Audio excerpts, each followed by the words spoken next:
माँ, तुम्हारी इन्हीं हरकतों की वजह से भैया भाभी तुम्हें छोड़कर चले गए और तुम उन्हें उल्टा दोषी ठहराती हो। खुद की गृहस्थी तो बर्बाद कर ली, अब मेरे पीछे पड़ी हो। कम से कम अपनी बेटी को तो छोड़ दो। गुस्से में सोना अपनी माँ वंदना जी से बोल पड़ी। सोना की बात सुन वंदना जी मुंह बनाते हुए बोली, वाह बेटा वाह, तेरे भी चाल ढाल बदल गए हैं ना। शादी के बाद तू भी अब अपने भाई की भाषा बोलने लगी है।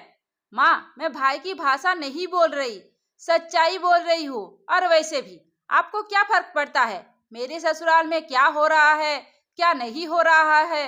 मैं आपसे कहने तो नहीं आ रही ना, मुझे कोई दुख तो नहीं है ना। ये मेरे घर का मैटर है, मैं संभाल लूंगी।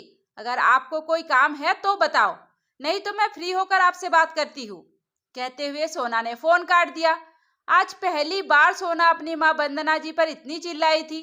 बेटी के मुंह से अपने लिए ऐसी बातें सुनकर वंदना जी को बहुत बुरा लग रहा था। ना बेटा उनका सुन रहा था, ना बेटी सुन रही थी। पति पहले से ही नहीं थे, बिल्कुल अकेली पड़ गई थी वंदना जी।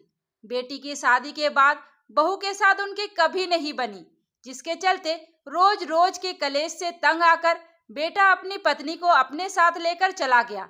अब बस एक सोना ही बची थी वंदना जी के लिए, जो अपनी माँ से बातें कर लेती, उनका हालचाल पूछ लेती थी। लेकिन आज सोना ने भी गुस्से में अपनी माँ को काफी कुछ सुना दिया था। असल में वंदना जी का नेचर बहुत अच्छा नहीं था। वो ठीक महिला नहीं थी। वो इधर की बातें उधर करना जैसे उनकी नस नस में था।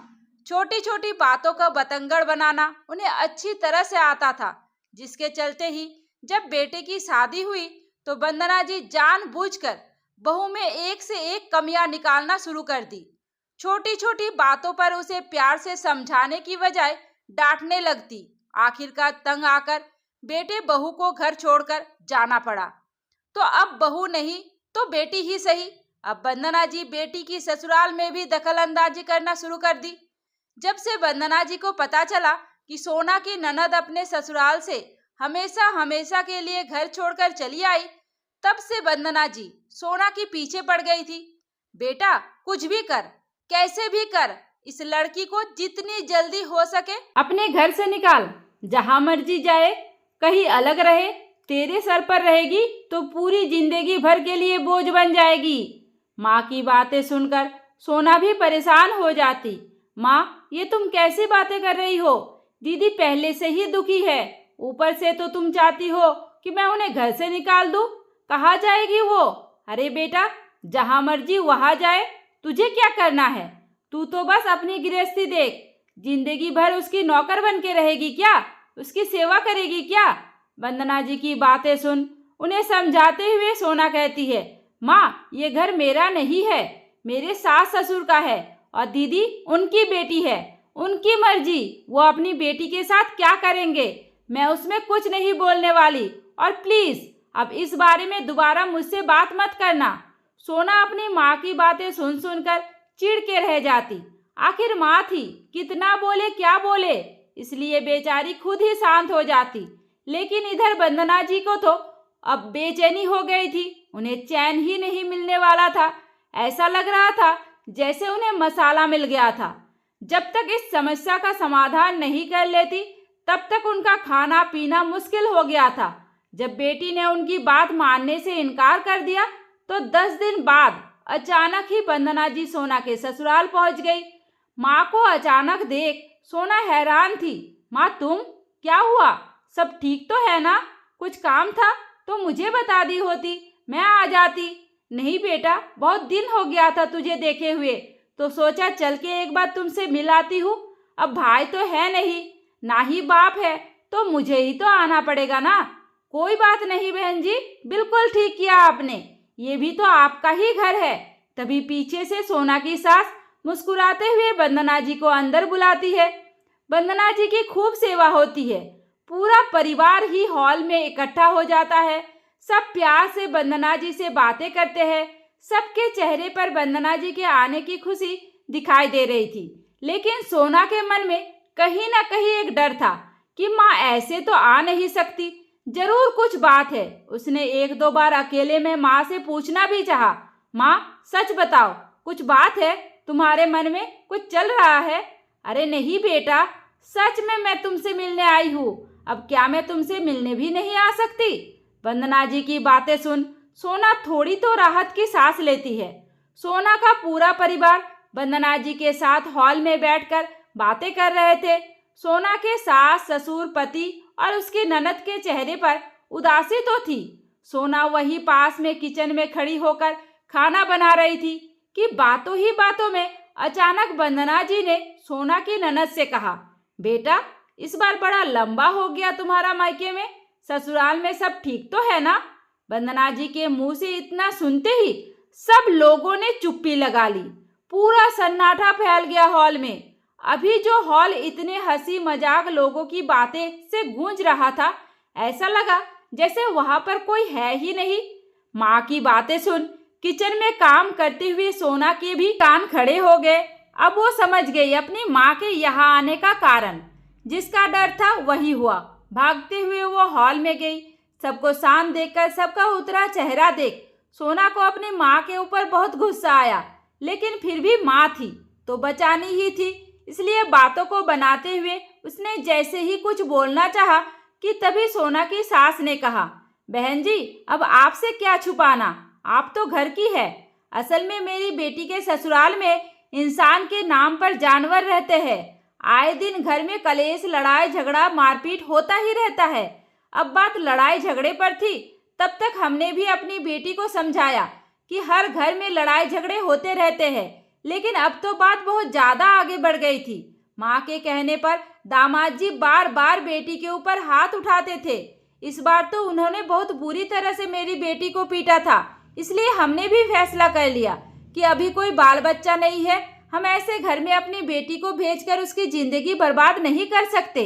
ऐसे राक्षसों के साथ उनके घर में रहने से अच्छा है मेरी बेटी पूरी जिंदगी अकेले रहे। इतना बड़ा मायका है, इतना बड़ा उसका परिवार है, हम देख लेंगे अपनी बेटी को। धीरे धीरे समय के साथ साथ कहीं ना कहीं वो भी सेट हो जाएगी। फिलहाल तो अब हम उस घर में अपनी बेटी को नहीं भेजेंगे। लगभग एक फैसला सुनाते हुए बोल पड़ी सोना की सास।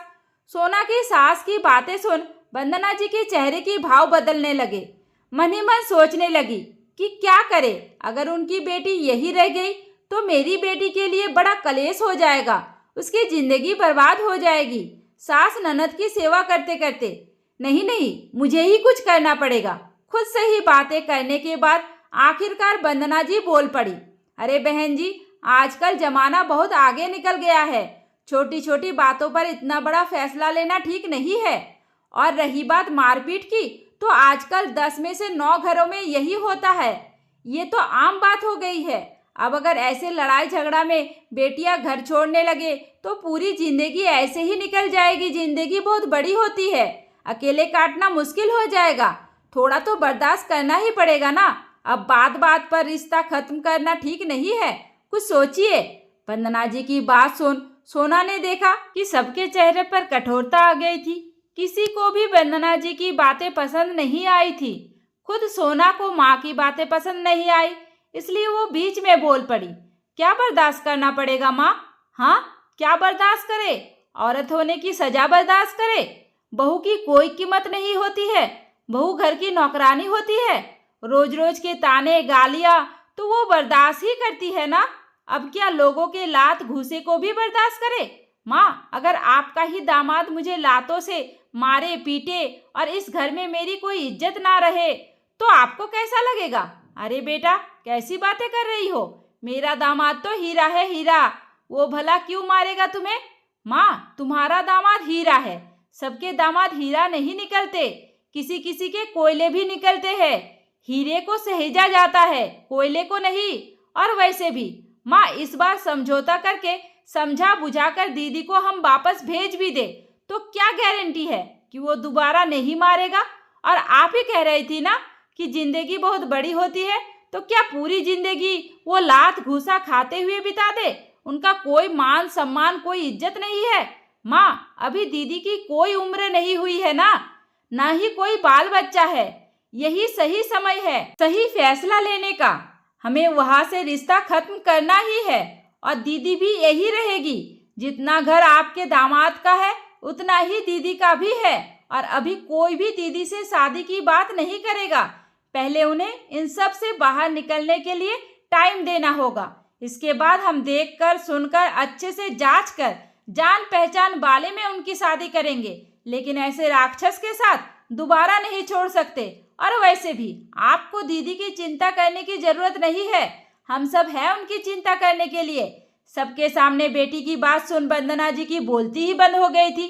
उनको जवाब ही नहीं सोच रहा था कि बेटी को क्या बोले, लेकिन सोना की सास आंखों में आंसू लिए लगातार अपनी बहू को देखे जा रही थी। आज उन्हें अपनी बहू के ऊपर बहुत गर्व हो रहा था कि मेरी बहू आज मेरी बेटी के लिए अपनी माँ से लड़ गई। रिश्तों को ना देखते हुए सही गलत का फैसला किया उसने। दोस्तों, ये कहानी पूरी तरह से काल्पनिक है, कृपया इसे वास्तविकता से ना जोड़ें। ये कहानी आप लोगों को कैसी लगी मुझे कमेंट करके जरूर बताइए, और ऐसी कहानी और देखने के लिए स्क्रीन पर दिए गए वीडियो को टच करें। उम्मीद करती हूँ आपको हमारी कहानी पसंद आई होगी। कहानी पसंद आई है तो वीडियो को लाइक करें, चैनल पर नए हैं तो चैनल को सब्सक्राइब करें, और हाँ, नोटिफिकेशन बेल को जरूर दबाइए ताकि अगली अपडेट सबसे पहले आपको मिले। धन्यवाद।